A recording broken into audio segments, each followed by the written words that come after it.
She was standing at the edge of the creek with her dress torn at the shoulder and her hair loose around her face when she finally stopped running. The sound of hoofbeats had faded somewhere behind the ridge, but her heart had not gotten the message yet. It hammered against her ribs like something desperate to escape, and she pressed both hands flat against her sternum as though she could calm it by force alone. That was when she heard him. "You do not have to run anymore." The voice came from the opposite bank, low and steady, the kind of voice that had learned somewhere along the way that panic was not useful. She spun around, instinctively raising the small folding knife she had kept in her skirt pocket since the day she left Abilene. The blade caught the late afternoon sun and threw a sliver of gold light across the water between them. The man on the other bank did not flinch. He was tall in the saddle, broad across the shoulders, with the kind of stillness that horses and dangerous men both seem to carry in their bones. He kept his hands visible, resting loosely on the saddle horn, and he looked at her with dark eyes that held no threat in them, just attention. Deep, quiet, unnerving attention. "Who are you?" she demanded. "Liam Prescott," he said. "I own the land you are standing on." She tightened her grip on the knife. "Then I will leave." "You will not," he said, and it was not a command. It was something else entirely, something gentler and more serious at the same time. "Not until you tell me who those men were, the ones chasing you." She stared at him. She had learned, over the course of the last 6 months, not to trust men who asked questions about her situation. Questions had a habit of becoming weapons in the hands of people who already knew the answers. But there was something in his face that was different. She could not name it. She only knew that she was exhausted in every bone of her body, and that he was still watching her with those steady, unreadable eyes, and that she had not felt seen by another human being in longer than she could clearly remember. "I do not know their names," she said. "I only know who sent them." He nodded, as though that was exactly what he had expected her to say. "Then you need somewhere safe to stay tonight." He looked toward the ridge where the dust had not entirely settled. "Come across the creek. My ranch is half a mile east. Nobody will find you there unless I want them to." She did not move immediately. She stood there with the water rushing cold and clear between them and looked at him for a long time, measuring whatever it was she saw in his face against every hard lesson she had learned about trusting strangers. Then, slowly, she folded the knife and put it back in her pocket. She crossed the creek, and that single step, water soaking through her boots and pulling at her hem, changed everything that came after. 6 months before that afternoon at the creek, Harriet Hale had been a different kind of woman. Not weaker exactly, but less certain of what she was capable of surviving. She had arrived in Dodge City, Kansas, in the spring of 1882, aboard a stagecoach that smelled of leather and dust, and the particular anxiety of people who had not bathed in 3 days. She had a trunk that held 2 dresses, a leather-bound journal, a small amount of money sewn into the lining of her coat, and a letter from her uncle that promised her work, and a room in exchange for keeping his accounts.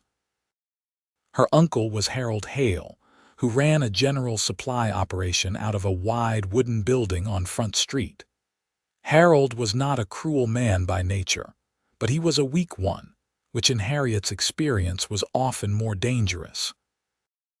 Weak men looked for strong ones to lean on, and the strong men they chose in a place like Dodge City were rarely the kind whose company you wanted to keep. Harold's particular strong man was a cattle broker named Silas Vane.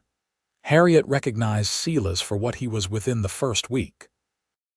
He came into the store twice on the first day she was there, both times ostensibly to discuss supplies for a cattle drive, and both times she felt his attention on her like something with weight and temperature. He was a handsome man in the way that some predators are handsome, all clean lines and easy smiles and eyes that missed nothing. He dressed well and talked well, and everyone in the store treated him with the particular deference reserved for men who controlled large amounts of money. "Your niece," he said to Harold that first day, not taking his eyes off Harriet. "She is going to be trouble." Harold had laughed, nervous and pleased at the same time, the way men laugh when they are not entirely sure what they are agreeing to. Harriet said nothing. She went back to the ledger she was working on and did not look up until she heard the door close. Over the following months, Silas Vane made his interest known in ways that were never direct enough to give her a firm foothold to push against. He left things at the store for her. Small luxuries, a ribbon, a bottle of good perfume, a book of poetry that she suspected he had never read himself. He found reasons to be where she was. He spoke to her in ways that sounded like compliments but felt like assessments. She told Harold that she was uncomfortable. Harold told her not to be ungrateful.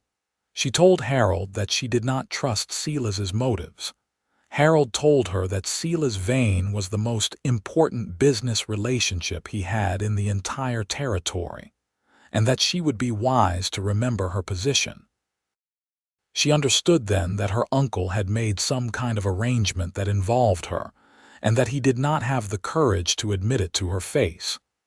She began that same week to quietly, carefully make a plan. She had always been good at plans. As a girl in St. Louis, she had been the kind of child who organized her room according to systems only she fully understood, who read every book she could find and committed the useful parts to memory, who watched the way people interacted with the same focused attention a naturalist might give to the behavior of birds. Her mother had called her too serious. Her father, who had died when she was 12 and left the family in a state of genteel poverty, had called her the sharpest mind he ever encountered in a parlor or anywhere else. She thought about her father a great deal during those months in Dodge City. She thought about what he would have said about Harold's arrangement with Silas Vane.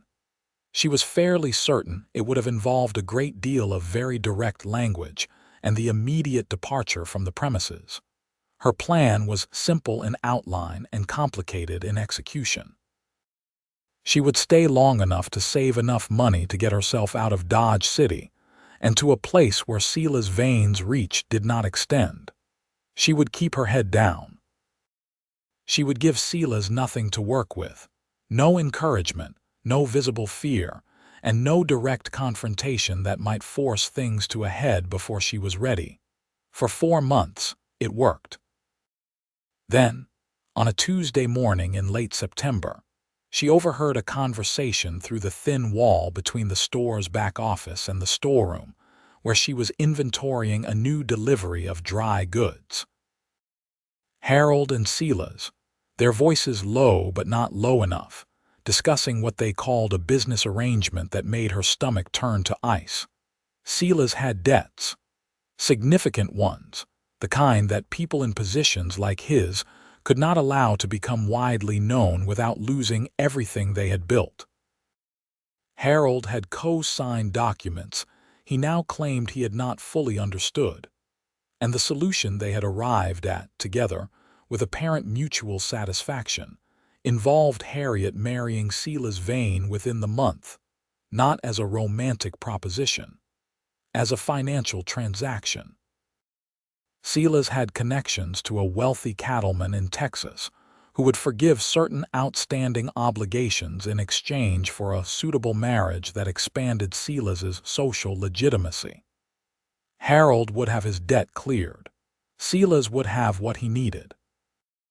Harriet would have no say in the matter whatsoever, because Harold was still her legal guardian, and she was 23 years old and unmarried, and in the year 1882, in the Kansas Territory.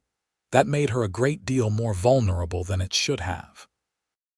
She stood in the storeroom with a tin of coffee beans in her hands, and she did not make a sound. She listened to every word. She waited until the voices stopped and the back door opened and closed, And then she set the tin down very carefully on the shelf in front of her and took 3 slow breaths, the way she did when she was trying to keep the part of her that wanted to scream from actually doing so. Then she went back to work and finished the inventory and said good evening to Harold when the store closed, and she walked back to the room above the store that she had been given in exchange for her labor. And she packed everything that mattered into a canvas bag and waited until 2 in the morning. She was gone before Harold woke up. She had $42 and some cents, a folding knife, her journal, and the conviction that she would rather sleep in a ditch for the rest of her life than become Silas Vane's solution to his financial problems. What she had not adequately accounted for was how quickly Silas would respond. She made it 3 days on her own, heading south and west toward the rumored possibilities of New Mexico territory, staying off the main roads, sleeping in barns when she could find them unlocked, and in the open when she could not. On the 3rd night, she was woken in a hayloft by the sound of horses and male voices, and she looked through the slats of the barn wall to see 2 men she recognized from Silas's operation riding slowly around the property, shining lanterns into the dark corners. She left through a back window and ran. She ran for 3 days more, moving by night when she could, hiding during the day in gullies and creek beds, and once in a root cellar she found behind an abandoned homestead. She ate wild berries and creek water and the last of the bread she had brought from Dodge City, which by the end of the 3rd day was hard and tasteless, but still something. It was on the afternoon of the 6th day after her departure from Dodge City that she reached the creek on Liam Prescott's land. The men she had seen behind her an hour earlier were not from her imagination. She had heard them on the ridge to the north, and she had run south toward the sound of water because water meant cover, and she had found the creek, and she had found Liam Prescott standing on the far bank looking at her with eyes that saw everything and demanded nothing. She had crossed the creek.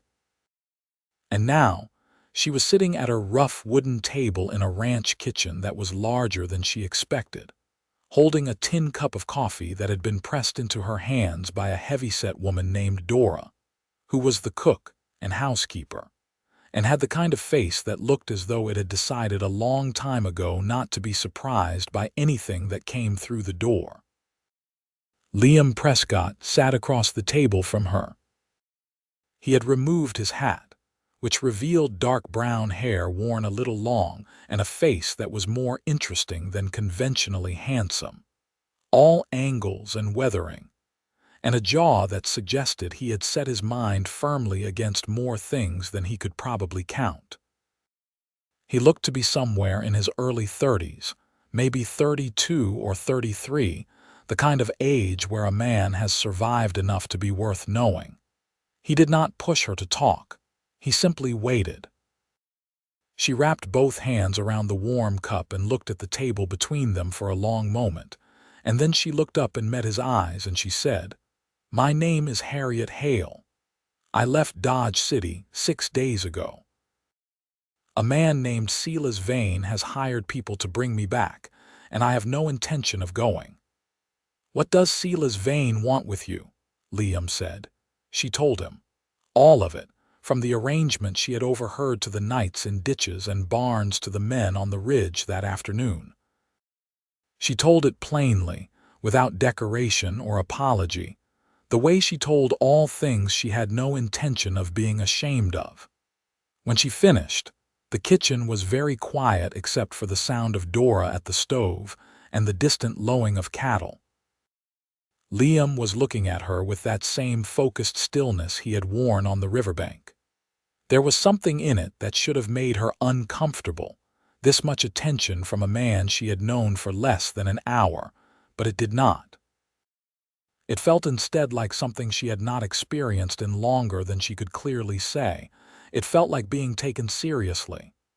"Silas Vane," he said. "I know that name." She looked at him. "He drove cattle through here 2 years ago," Liam said. left a gate open on the south pasture, and I lost 11 head to a gully. When I sent word to him about it, he had his lawyer write me a letter that was somehow both threatening and nonsensical at the same time. His voice was flat and completely without heat, which for some reason made it more convincing than anger would have been. I have no particular goodwill toward Sela's vein. Harriet felt something in her chest ease just a fraction. That is useful to know. You can stay here, he said. As long as you need. I will not take charity, she said immediately. He looked at her for a moment without expression. I did not offer you any. My foreman quit last week. I have a cattle drive to the rail yards in Abilene in 6 weeks, and I need someone who can keep accurate books and manage the supply inventory. You were doing that for your uncle. She stared at him. You are offering me a job. I am offering you a job, he confirmed. You do not know anything about me except what I have just told you in the last 5 minutes.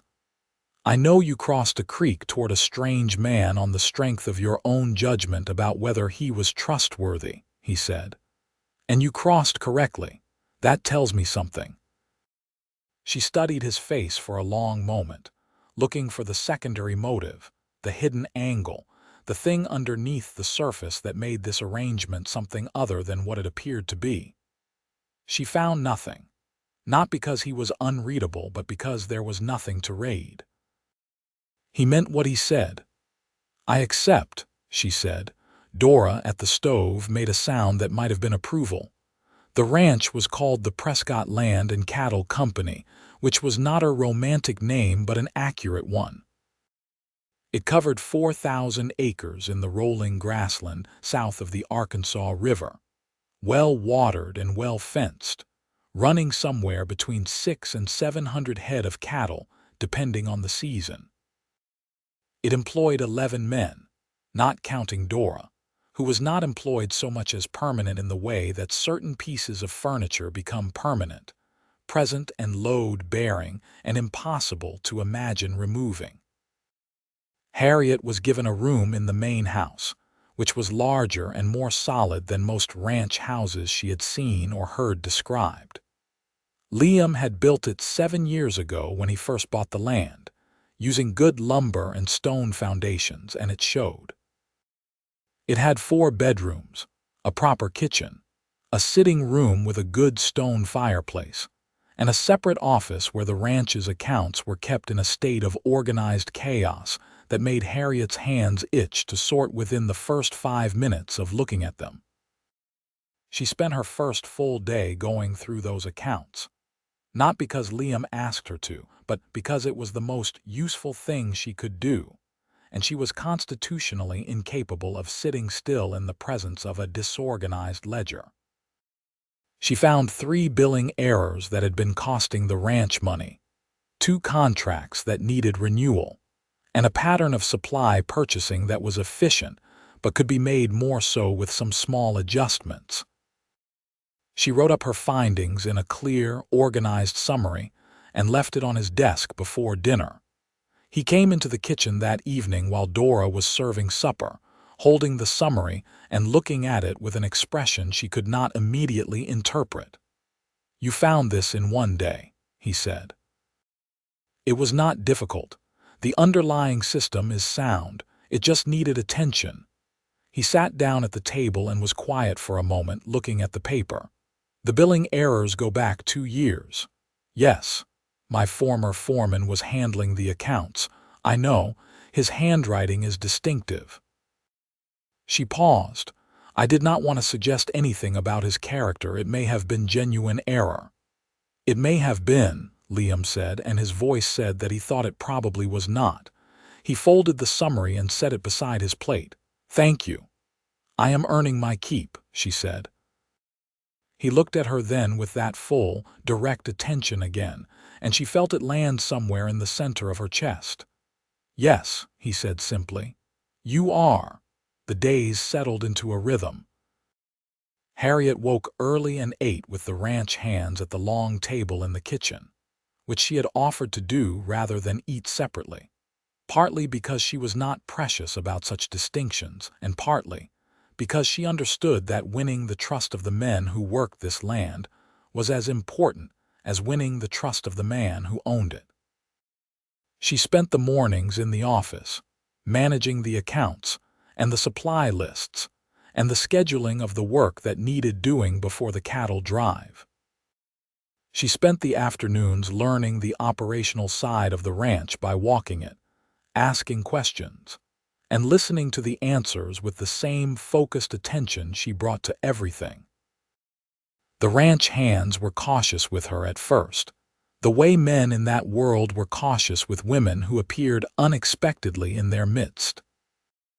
But she was direct and competent, and she did not pretend to know things she did not know, and these qualities tended to dissolve skepticism faster than most strategies she could have employed. Within a week, the men who had looked through her were looking at her instead, and not in the way she had come to dread from Sela's Vane's men. In the way people look at someone they have decided is worth knowing. Liam watched all of this. He was not subtle about watching her, but he was never intrusive. He would be on the far side of the yard working with one of the horses, and she would look up from the fence where she was talking to his lead drover, a weathered man named Cal, about the condition of the south pasture gate, and she would find Liam looking at her from across the distance with that expression she was beginning to recognize. Not quite a smile, something quieter than that, something more like attention that had made a decision about its object. She told herself she was not sure what to do with that. She was not entirely telling herself the truth. On the 8th day, she found him at the creek. Not the same creek where they had met. This was a smaller one, a tributary that ran along the eastern edge of the property, and he was sitting on a flat rock with his boots off and his feet in the water, holding a fishing line with the completely unconvincing concentration of a man who is not actually thinking about fishing at all. She had been walking the fence line and had not expected to find him here at midday. She stopped a few feet away. "You are going to scare the fish." He looked up. "There are no fish in this part. It runs too shallow." "Then what are you doing?" He looked at the water for a moment, thinking. She sat down on the grass a few feet from the rock, which surprised her as much as it apparently surprised him, judging by the brief shift in his expression. She pulled her knees up and looked at the water too. "About what?" she asked. He was quiet long enough that she thought he might not answer. Then he said, "My father had this land before me. He bought it in '71 and worked it for 4 years before a drought and a bad winter took most of the herd. He died the following spring. Some people said it was the losses that did it. I think it was more complicated than that." He paused. "He used to come to this creek to think too. I used to wonder what he was thinking about when I was a boy. Now I come here and think about the same kinds of things, and I wonder if that is something that gets passed down, like the shape of a man's hands." Harriet looked at him. She had not expected this kind of openness, not this early, not from a man as self-contained as he appeared. It shifted something in her perception of him, and the shift was not small. "What kinds of things?" she said. He looked at her then, steady and direct. "Whether what I have built here is enough, whether the choices I have made with this land and the people on it have been right ones." A pause. "Whether there is something missing that I have been too busy to look for." The water ran quietly between the stones. She said, "I think you are a man who has built something real. That is rarer than it should be." He looked at her for a long time after she said that. She held his gaze and did not look away, and something shifted between them like the change in air pressure before a storm, present and unmistakable, and not quite arrived yet. "Tell me about before Dodge City," he said. So she did. She told him about St. Louis and her father, and the house they had lost after he died, and the series of relatives' houses she and her mother had moved through after that, each one a little more conditional than the last. She told him about her mother dying when Harriet was 19, quietly and without drama. A woman who had spent her last years making herself as small as possible in other people's spaces and had finally managed to disappear entirely. She told him about the years of working as a seamstress and a tutor, and a bookkeeper for a dry goods merchant, saving money and reading every book she could find in the free lending libraries, teaching herself what she needed to know because no one was going to do it for her. She did not tell him all of it as one speech. It came out over the course of 2 hours, punctuated by silence and the sound of the water, and once, a hawk that passed overhead so low they both looked up and watched it go. Liam asked questions at the right moments and said nothing at the wrong ones, and she found, with a kind of internal surprise she was careful not to show, that she was telling him things she had not said aloud to anyone.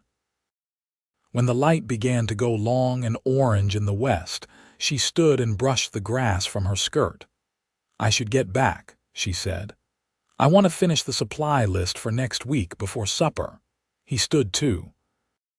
He was very close, the narrow geography of the flat rock requiring it, and for a moment they were simply standing there in the fading afternoon light looking at each other at a distance that was not quite the distance of strangers anymore. "Harriet," he said. It was just her name. He said it the way people say the name of something they are paying attention to, careful and deliberate as though it were important to get exactly right. "Yes," she said. "I am glad you crossed the creek." She held his gaze. "So am I," she said. And then she walked back toward the ranch house, and she was very aware, without turning around to check, that he was watching her go. She was 3 days into a quiet, private process of examining her own feelings when Steely's Vane's men arrived. There were 3 of them this time, not 2. They came in the late morning on a Thursday, riding up the main road to the ranch house without the slightest attempt at concealment, which told her they were either confident in their authority or trying to project it. 2 were the same men she had seen on the ridge outside Dodge City.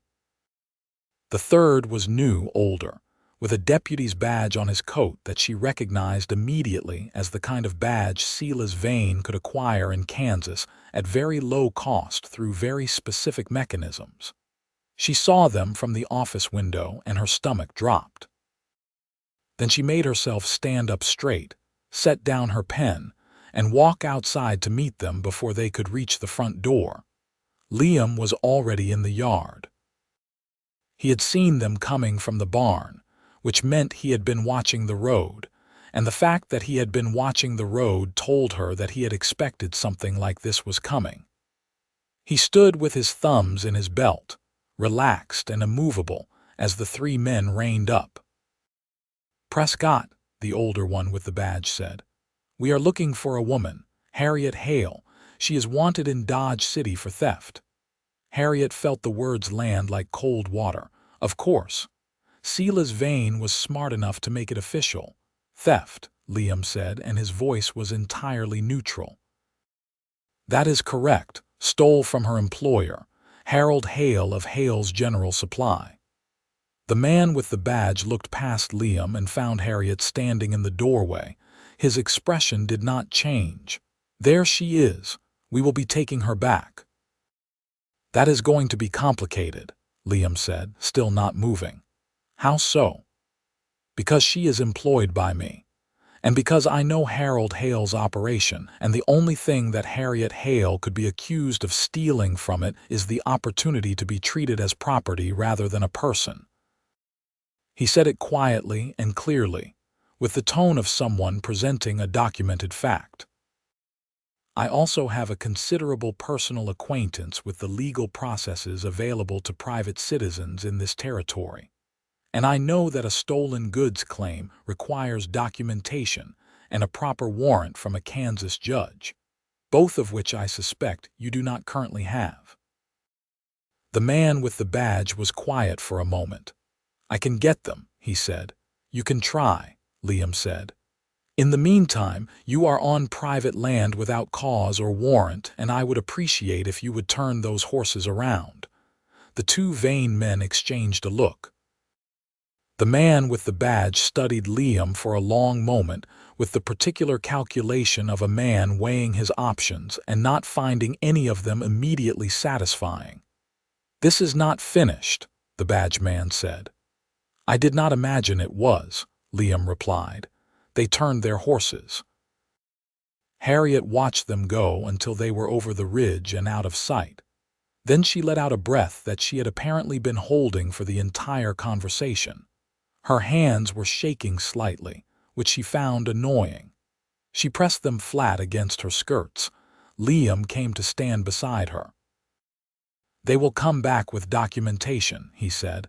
"Vane can produce that kind of paperwork." "I know." She looked at him. "What do? We get there first." He was already thinking, she could see it in his face. "There is a circuit judge in Caldwell who owes me a professional courtesy.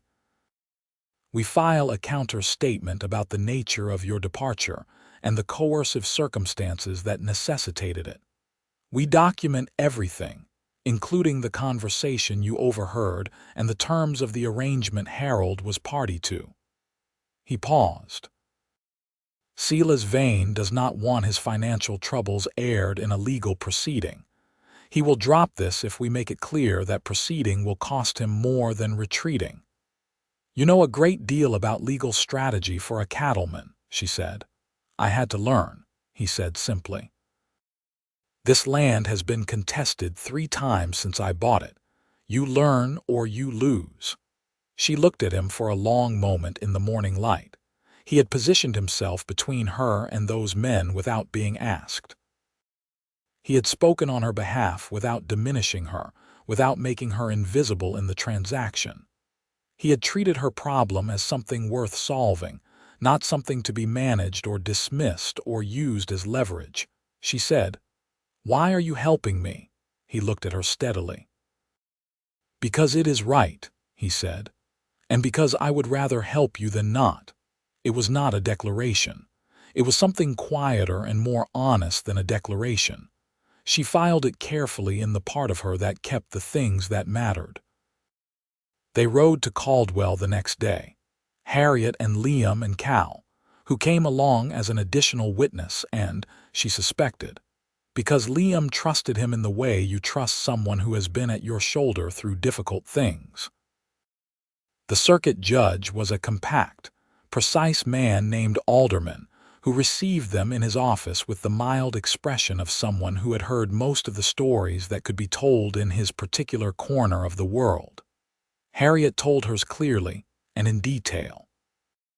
She had written it out the night before, every specific she could remember, the exact words she had overheard through the storeroom wall, the dates, the names, the nature of the arrangement as she understood it.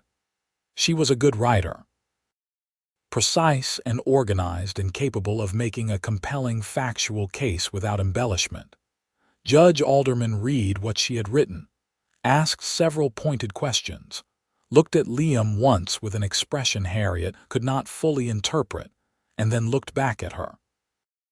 "Miss Hale," he said, "I want to be direct with you. The theft claim your uncle and his associate have filed is technically valid under the statutes as currently written, because the money you took in your departure was considered part of your compensation arrangement, and your guardian's property by extension. That is an injustice in the law, and I am aware of it. However, I can file a counter-petition that places your case under domestic coercion provisions, which do carry weight in this court." He paused. "The question is whether Harold Hale is willing to press this when it means his own conduct becomes subject to examination." "He is not a brave man," Harriet said. "He will press it if Silas Vane tells him to." "And will Silas Vane tell him to?"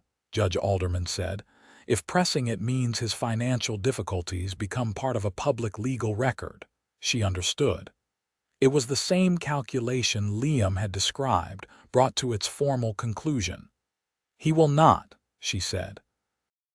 "Then we file," the judge said, and reached for his pen. Riding back toward the ranch that evening, with the sun going down in colors that only made sense in that particular sky above that particular land, Harriet rode beside Liam and felt the specific quietness of someone who has been carrying a weight for so long that the moment it lifts, the absence of it is almost louder than the weight was. "Thank you," she said. "You did that yourself," he said. "I just drove you there." "You did considerably more than that." He was quiet for a moment, watching the darkening road ahead. "Harriet." "Yes." "When this is resolved, do you plan to stay?" She looked at him. The question had a landscape in it larger than the words themselves suggested. "Do you want me to?" she said. He turned to look at her, and there it was again, that full, undefended attention, like someone who has decided that looking away is a cost not worth paying. "Yes," he said. "I want you to stay." She did not answer immediately. She let the horses walk, and she thought about it, seriously and carefully, because she was not a woman who made decisions she had not thought through.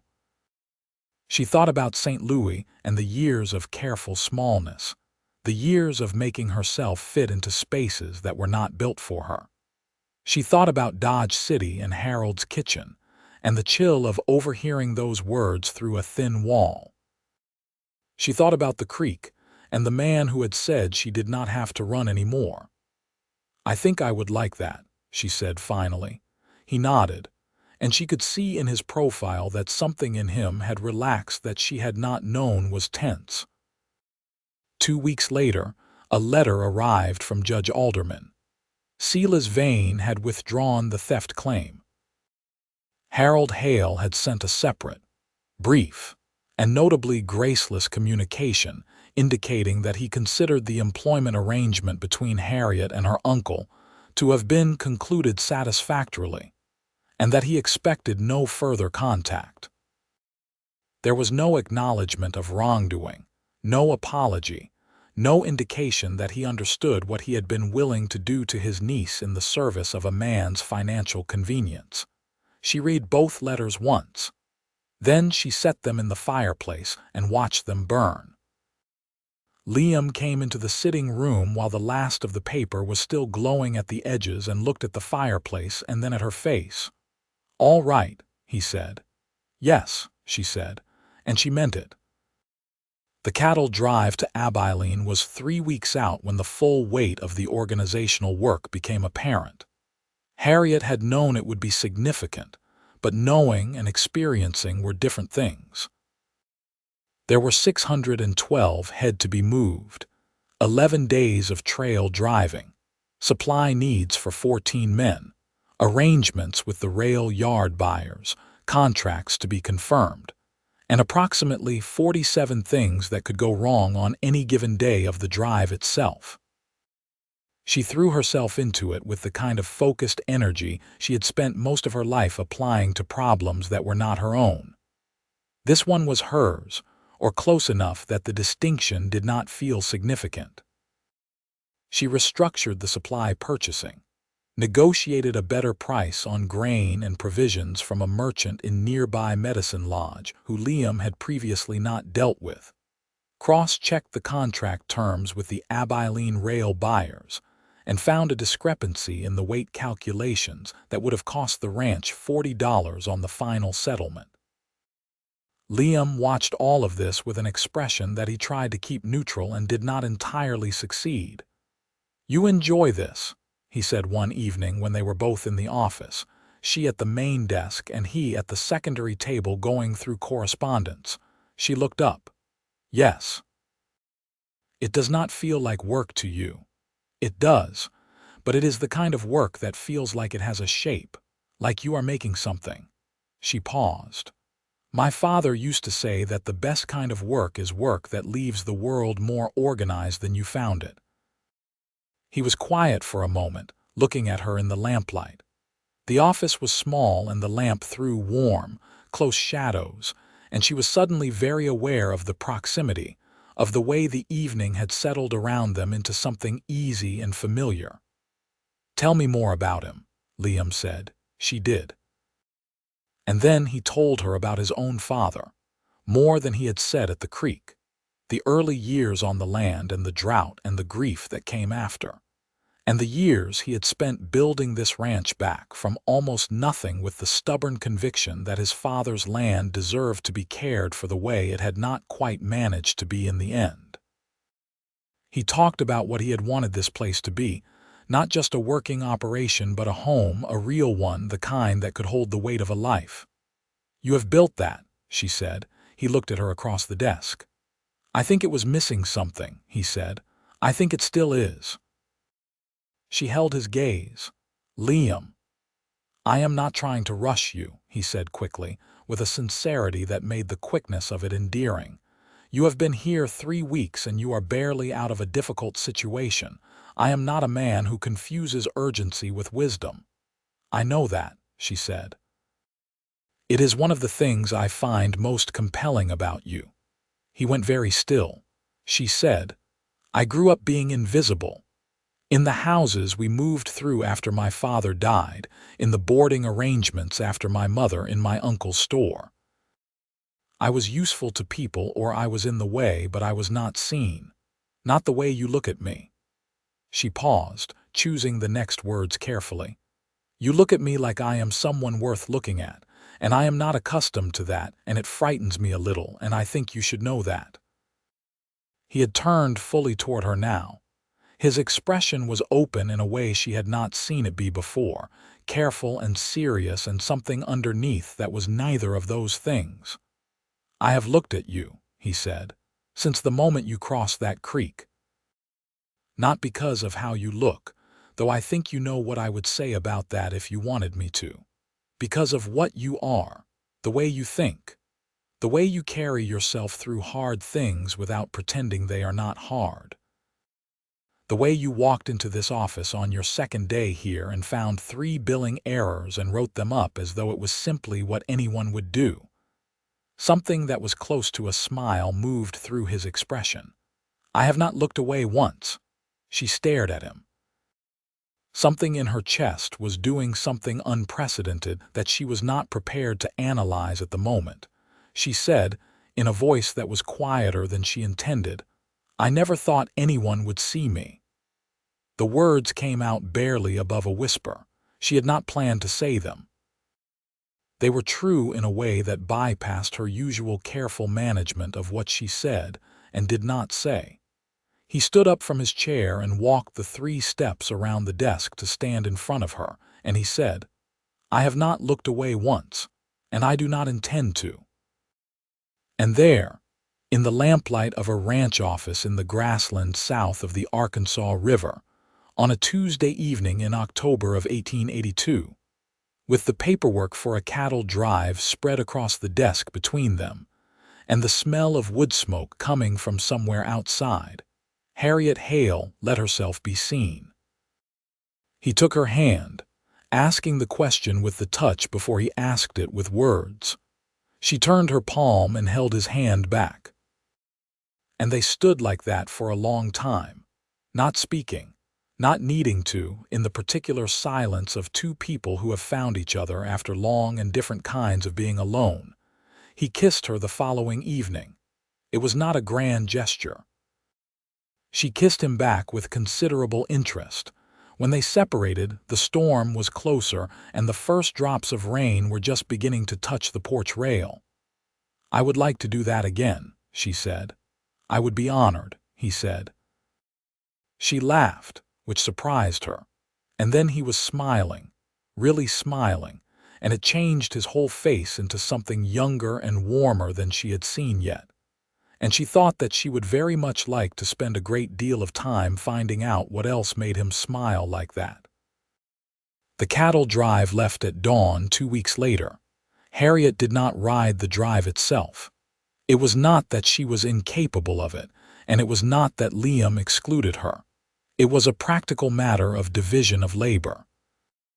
She stayed at the ranch to manage the home operation and coordinate the pre-arranged delivery of supplies to a stop point 3 days out, which required her to ride to Medicine Lodge with Cal's youngest hired hand, a cheerful boy of 20 named Thomas, and oversee the loading of 4 packed wagons. She did this with the competence of someone who had been doing it for years, which she had not, but which was largely beside the point. When the wagons reached the drive's camp on the 3rd night, Liam was there to receive them. He had been out in the sun for 3 days, and he looked like it, dusty and tired in the way that physical work makes a man tired. But when he saw her coming with the wagons, he walked toward her across the grass with that direct, deliberate walk of his, and she swung down from the horse, and he took both her hands without any ceremony.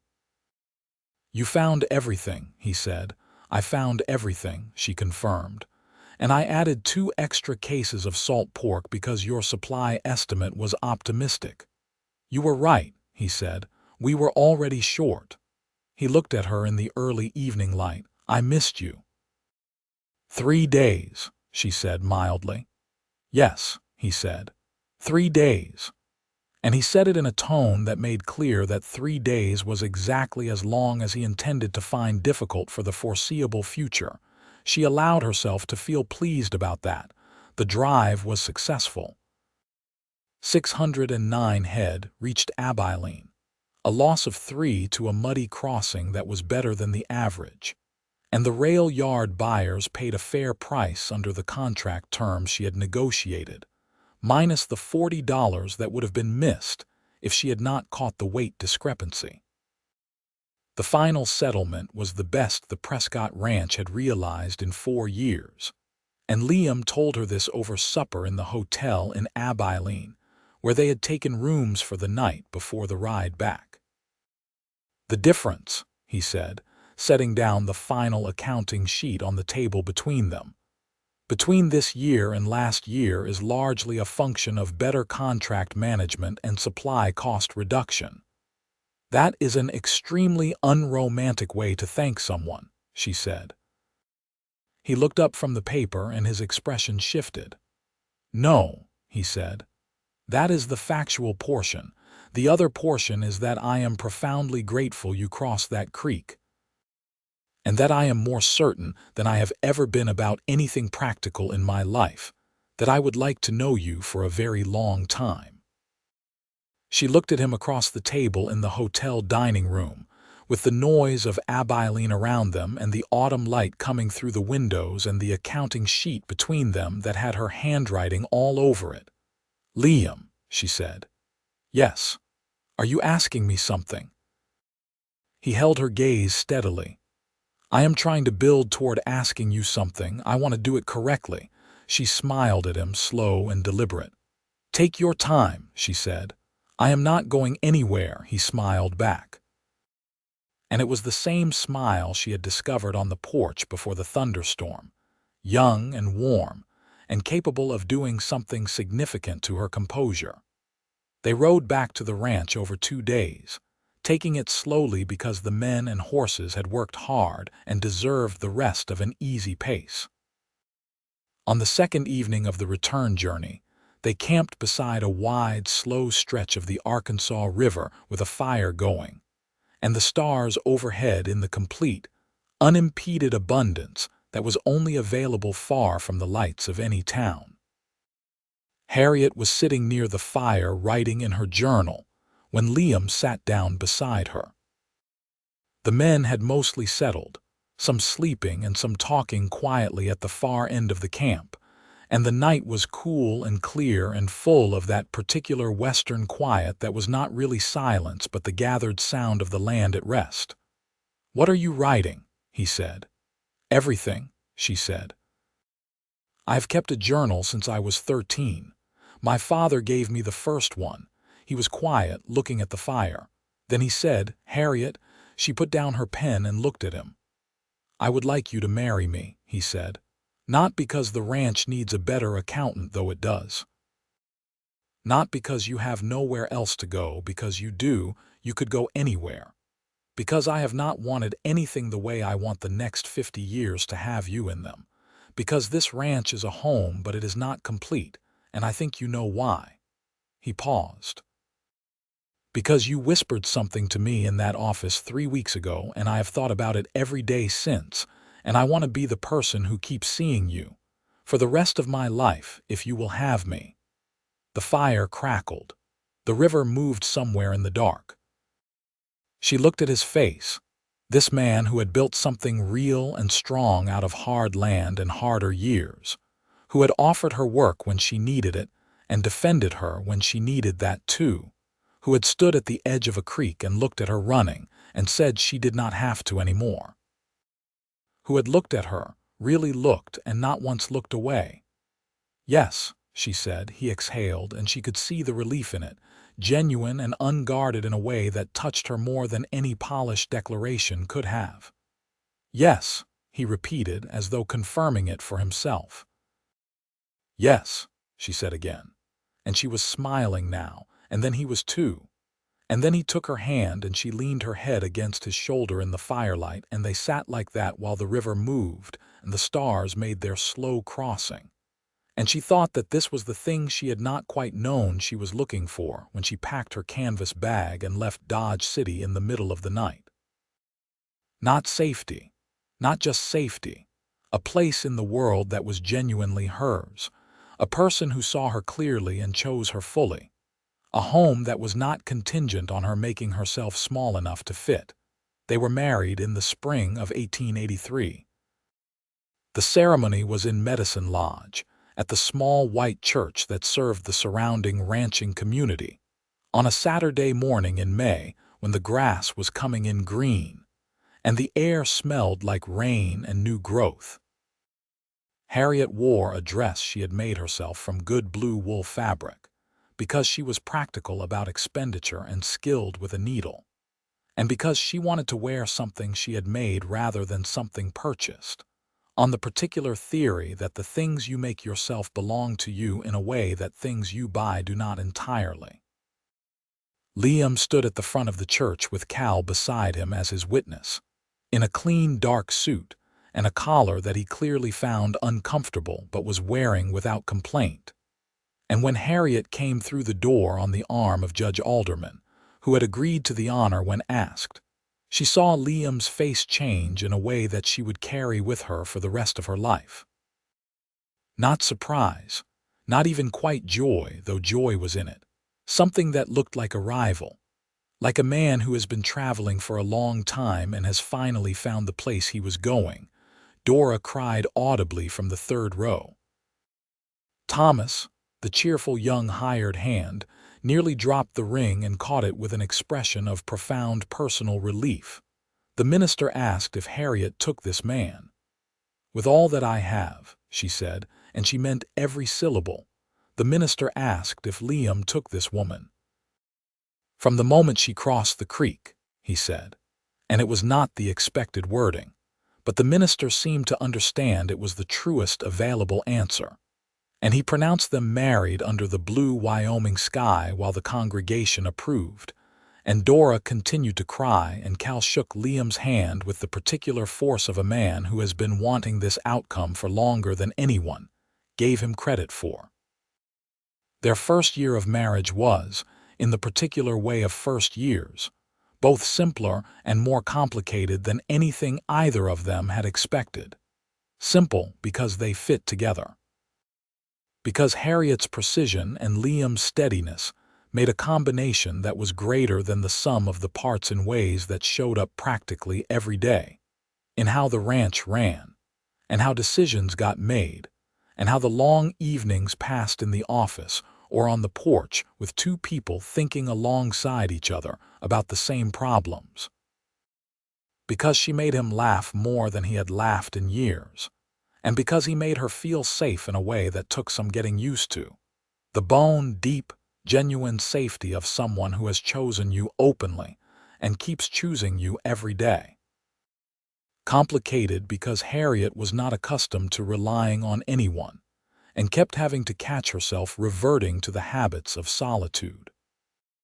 Because Liam had spent 7 years running his life entirely on his own schedule, and found that sharing a space with another person's preferences and rhythms required constant small adjustments that he had not quite anticipated needing.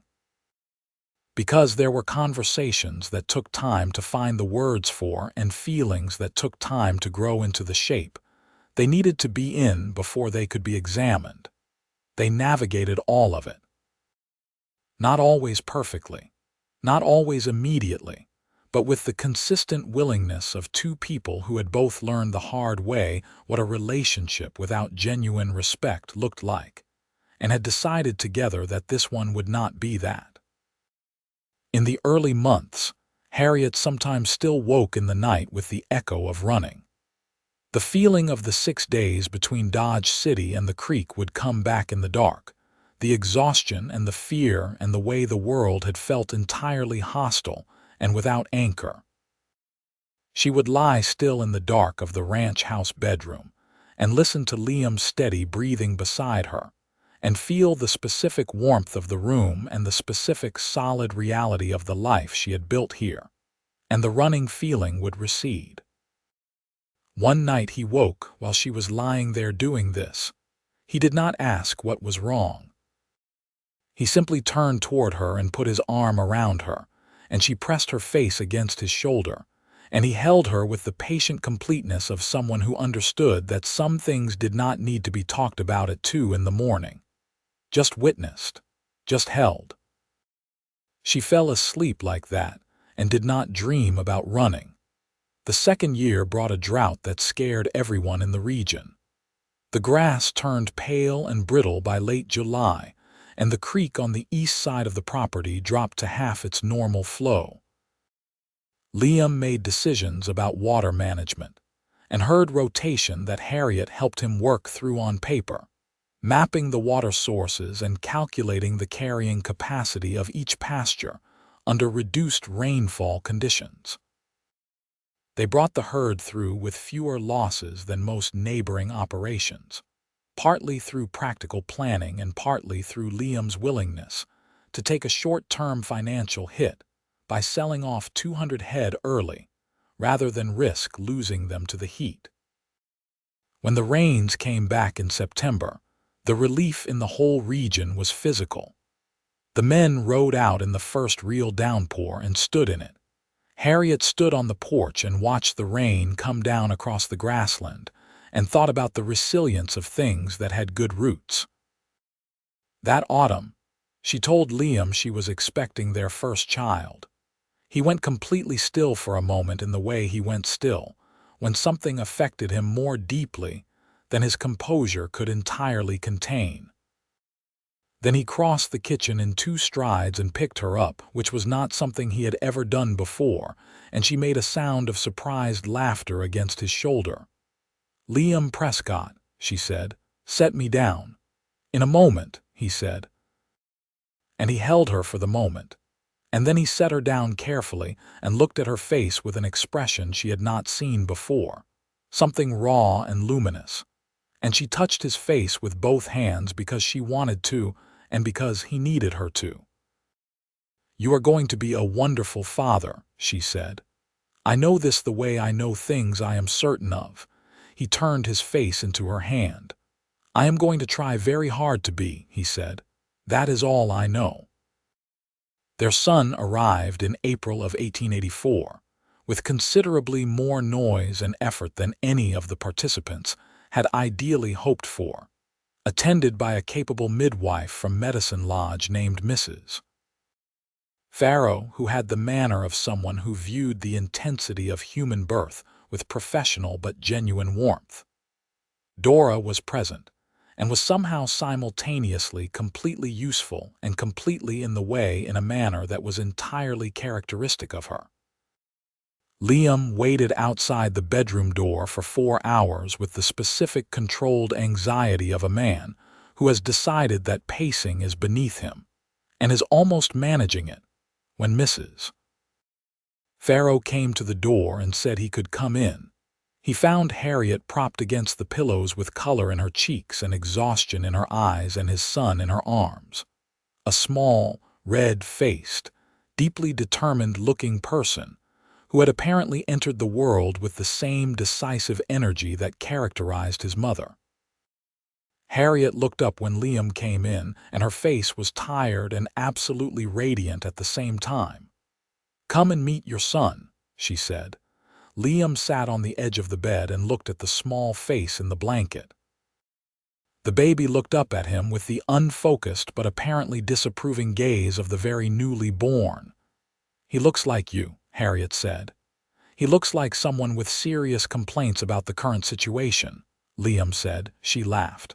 "What shall we call him?" He thought about it. "James," he said, "after my father." She looked at him. "James Prescott," she said, testing it. "Yes, that is a name that fits." James Daniel Prescott went through his first year with the focused intensity of a child who finds the world intensely interesting and thoroughly insufficient in its pace of revelation. He walked early and talked early and had opinions about everything with a directness that was clearly hereditary from both sides. By the time he was 2, Harriet had reorganized the ranch's accounting system twice more, expanded the supply contracts to include 2 additional ranching operations in the area who had asked her to handle their books on a contracted basis, and had become what the region's small but growing community recognized as an indispensable practical presence. She had also, somewhere in this process, become a person that other women in the area sought out. Not officially, not formally, but in the quiet way that practical resources spread through communities that need them. Women who were in difficult situations found reasons to visit the Prescott Ranch, and Harriet helped them when she could with information and the occasional direct intervention in the form of a letter to Judge Alderman, or a reference to an employer who needed a reliable person. Liam understood all of this and said nothing except what was necessary, which was mostly variations on the question of whether she needed anything from him in support of whatever she was managing. The answer was sometimes no and sometimes a horse and a letter of introduction, and he provided whichever it was without commentary. She loved him for this more than she could easily say. In the fall of 1885, a family arrived in the region that brought with it complication Harriet had not entirely anticipated. The family was named Crawford, and they bought the land directly south of the Prescott Ranch, which had been empty since the original homesteader abandoned it during the drought year. Edgar Crawford was a cattleman from Texas, with the particular Texas variety of confidence that bordered on territorial aggression, and he had 3 grown sons who had clearly been raised in a philosophy of expansion by whatever means were immediately available.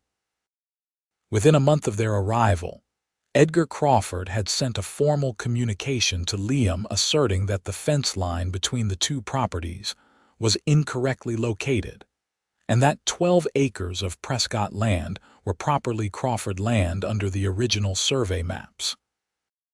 Harriet read the communication, and then went to the county records office in Medicine Lodge and spent 2 days reviewing survey maps, land grants, and property registration documents going back to the original 1871 purchase. She came back with copies of every relevant document, organized into a clear summary with the relevant passages marked. The fence line was exactly where it was supposed to be. The Crawford claim was based on a misreading of a survey marker that had been moved, apparently by someone, after the original survey was filed. She was fairly calm about this when she laid it out for Liam. He was less calm in the contained, very quiet way he had of being less calm about things, which was in some ways more alarming than visible anger. "Someone moved the marker," he said. "Yes, recently. Within the last year, based on the growth of the grass around the base." She paused. "I cannot prove who moved it. You do not need to," he said. "The original survey documentation is sufficient." He looked at her copy of the original map and then at her. "This took you 2 days. The filing systems in the county records office are genuinely catastrophic," she said. I left them somewhat improved." He looked at her for a moment with that expression she still found capable of doing something significant to her composure, even after 3 years of marriage. "What would I do without you?" he said, and it was not quite a question. "Continue to be overcharged on grain contracts and lose 12 acres to someone's creative fence post-relocation," she said. He kissed her, brief and direct, and went to write the response to Edgar Crawford. The Crawford matter resolved itself over the following month, without the direct confrontation that had seemed briefly probable, largely because Crawford's lawyer, when presented with Harriet's survey documentation, advised his client with considerable firmness that there was no case to be made and some case to be lost. Edgar Crawford retreated from the fence line claim with the particular gracelessness of a man unaccustomed to being wrong, and the relationship between the two ranches settled into a cool but functional coexistence. The eldest Crawford son, a young man named Robert, was a different matter than his father. He was thoughtful where Edgar was aggressive and curious where Edgar was acquisitive, and he began to find reasons to work alongside the Prescott operation in ways that were mutually beneficial. By the second year, he and Liam had developed a working arrangement about shared water rights on the creek that ran between the properties. And by the third year he was, Harriet observed, becoming something that might eventually develop into a friend, though neither man was the kind to use that word easily. James Prescott turned 4 and began demanding to ride horses, which his father complied with immediately, and his mother required to be done with appropriate safety provisions, a compromise they reached after one memorable dinner-table conversation that James appeared to be following with full comprehension despite his 4 years. "He is listening to everything," Harriet said to Liam afterward. "He always has been," Liam said. "He gets that from you. He gets the stubbornness from you." "He gets the stubbornness from both of us," Liam said. "The child did not stand a chance at easy temperament." She was laughing when she kissed him. The following spring, in 1887, Harriet discovered she was expecting again. This time there was less surprise and no less joy. Liam received the news with the same quality of profound, quiet happiness he had shown the first time, but steadier now, familiar with the weight of it. He sat with her on the porch in the evening light, and she leaned against him, and they talked about what this would mean practically, in the easy shorthand of two people who have learned each other's way of thinking. Their daughter arrived in December, a winter baby who came in the night while snow fell outside and the house was warm from every fireplace Dora had stoked to near incandescence. She was quieter than James had been as a newborn, alert and watchful in a way that Mrs. Farrow said was unusual and Harriet recognized as familiar. "She is already paying attention," Harriet said. "I know that look," Liam said from his position at the edge of the bed. "I have seen it before." Harriet looked at him. "The first time you crossed the creek," he said. "You looked at me exactly that way." She named the baby Clara. Clara Ruth Prescott, after her own mother, whose name had been Ruth, and who had spent her last years making herself small in borrowed spaces and deserved to have something of hers persist in the world. James, who was 4 and thoroughly self-assured, examined his new sister with the focused seriousness of a natural scientist encountering a new specimen. After several minutes of consideration, he announced that she was acceptable. This was considered a success by the adult population of the ranch. The years that followed were not without difficulty. The cattle market fluctuated in ways that required constant management and occasional significant sacrifice. There was a bad winter in 1888 that killed 20% of the herd and required the kind of financial restructuring that Harriet worked through on paper at the kitchen table for 3 straight nights until she found the path through it. There was a legal dispute with a railroad company about right-of-way across the eastern edge of the property that took 2 years, and Judge Alderman's successor, and more letters than she could count to resolve in the ranch's favor. There were ordinary difficulties, too. Seasons of distance when the work was too heavy, and the hours too long, and they went to bed tired and separate, and had to find their way back to each other through the small, persistent gestures of people who have decided that the distance is never permanent. There were conversations that were hard and necessary, and came out the other side with something in the relationship that had not been there before. Not damage, but depth, through all of it. What Harriet returned to, again and again, was the steadiness of the man she had married. Liam Prescott was not a man given to grand gestures or sweeping declarations after that first year, but he was a man of absolute consistency, and she had come to understand that consistency, real consistency, the kind that holds through droughts and disputes and bad winters and hard conversations, was worth more than any declaration that had ever been made in the history of declarations. He never stopped watching her with that specific quality of attention. In the years of their marriage it had changed its shape, become something quieter and more intimate than the focused regard of a stranger at a creek bank, but the quality of it was the same, present, deliberate, chosen every day. She would catch him looking at her sometimes across the length of the kitchen table or the width of the yard, and something would move through her that was not the dramatic urgency of early love but its deeper, settled cousin, the kind of feeling that has been tested enough to know its own foundations. She was grateful every day that she had crossed the creek.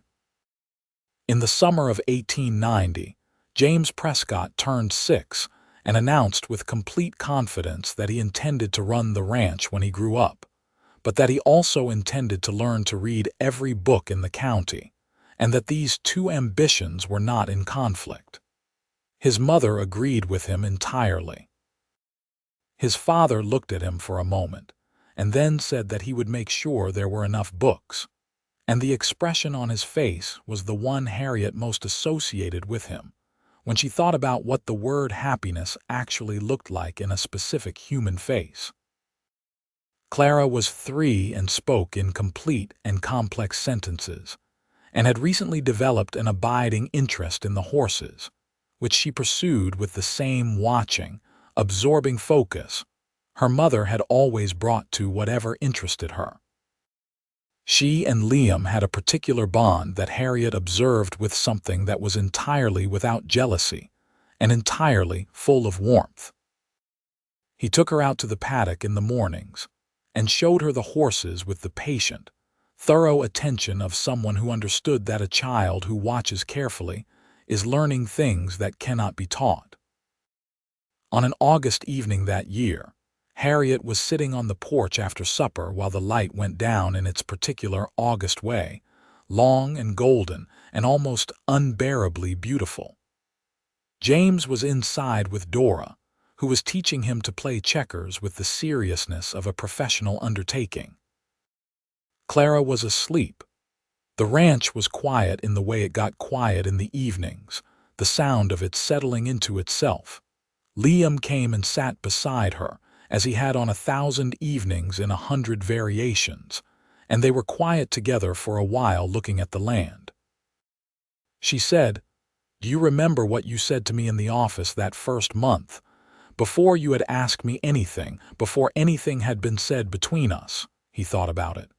"I said a great many things in the office that month. You said the ranch was missing something, that you had been too busy to look for it." He looked at her.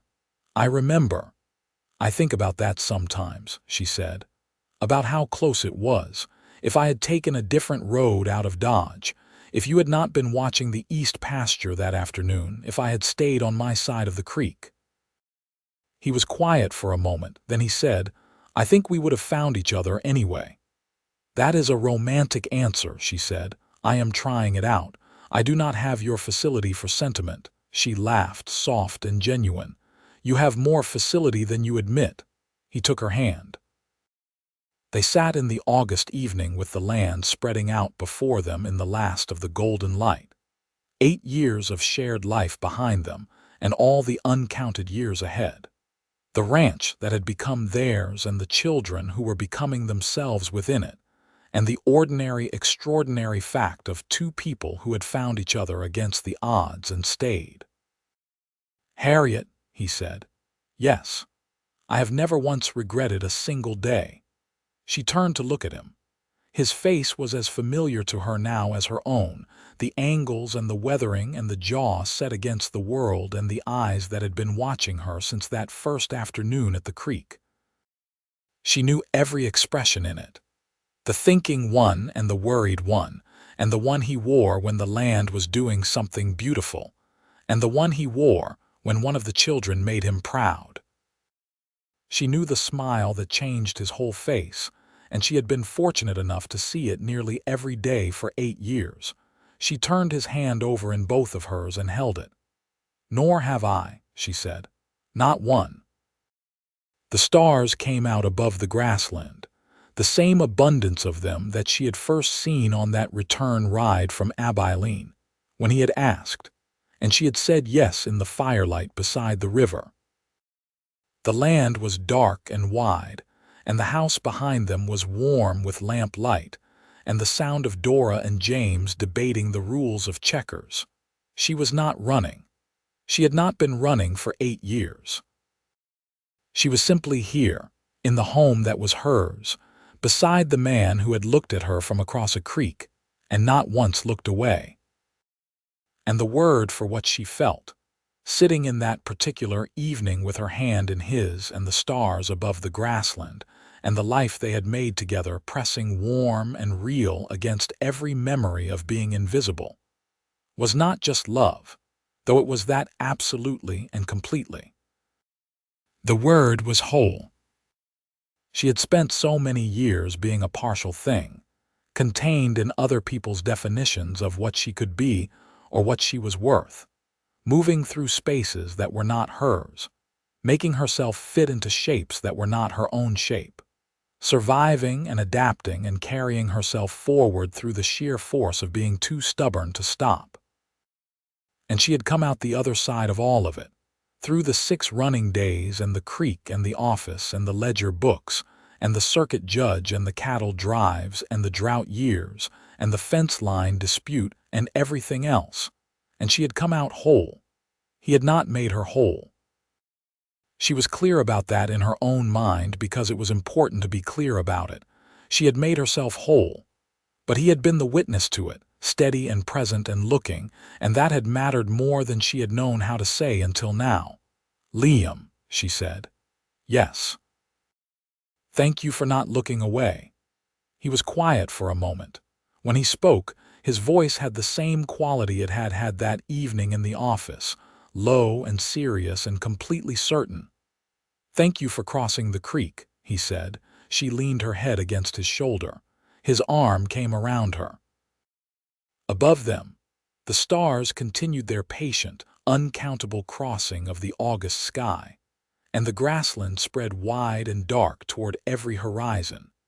And in the house behind them, the children and the warmth and the life that had been built from a woman running, and a man watching, and a creek crossed on the strength of nothing more or less than the judgment of one human being about another. It was, she thought, exactly enough. It was, she thought, everything.